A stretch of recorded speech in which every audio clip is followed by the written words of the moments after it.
എൻ്റെ എല്ലാ പ്രിയപ്പെട്ട കൂട്ടുകാർക്കും സ്വാഗതം. നിയമസഭാ സെക്രട്ടേറിയറ്റിൽ കരാറടിസ്ഥാനത്തിൽ സഫ ടിവിയിൽ റിസർച്ച് അസിസ്റ്റന്റുമാരെ നിയമിക്കുന്നു. ഇന്ത്യയിലെ ഏതെങ്കിലും അംഗീകൃത സർവകലാശാലയിൽ നിന്നും കലാ, സാഹിത്യം, സാമൂഹ്യശാസ്ത്രം എന്നീ വിഷയത്തിൽ എംഫിൽ അഥവാ PhD ബിരുദവും കമ്പ്യൂട്ടർ പരിജ്ഞാനവും മലയാളം, ഇംഗ്ലീഷ് ഭാഷകളിൽ പ്രാവീണ്യമുള്ളവർക്കും അപേക്ഷിക്കാം.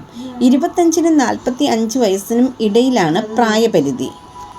വിശദമായ ബയോഡേറ്റയും യോഗ്യത തെളിയിക്കുന്ന സർട്ടിഫിക്കറ്റുകളുടെ പകർപ്പുകൾ എന്നിവ സഹിതമുള്ള അപേക്ഷകൾ നിയമസഭാ സെക്രട്ടറി, നിയമസഭാ സമുച്ചയം, വികാസ് ഭവൻ PO, തിരുവനന്തപുരം എന്ന വിലാസത്തിൽ നേരിട്ടോ തപാലിലോ ഇമെയിലോ അപേക്ഷകൾ അയക്കാവുന്നതാണ്. ഓഗസ്റ്റ് 22-ന് വൈകുന്നേരം 5 മണിക്ക് മുൻപായിട്ട് ലഭിക്കണം.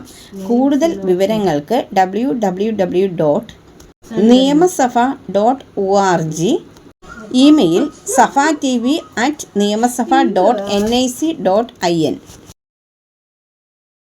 പുതുതായി എത്തുന്ന കൂട്ടുകാർ ചാനൽ സബ്സ്ക്രൈബ് ചെയ്തതിന് ശേഷം അടുത്തുള്ള ബെൽ ബട്ടൺ ഇനേബിൾ ചെയ്താൽ ഞാനിടുന്ന വീഡിയോസ് എല്ലാം നിങ്ങൾക്ക് നോട്ടിഫിക്കേഷനായി ലഭിക്കും. ജോലി സംബന്ധിച്ചുള്ള വീഡിയോ സ്കിപ്പ് ചെയ്യാതെ കണ്ടതിന് ശേഷം മാത്രം അപ്ലൈ ചെയ്യുക. പണമിടപാടുകൾ സംബന്ധിച്ച് ഏതൊരുവിധ ബന്ധവും ഈ ചാനലിന് ഉണ്ടായിരിക്കുന്നതല്ല. Thank you for watching.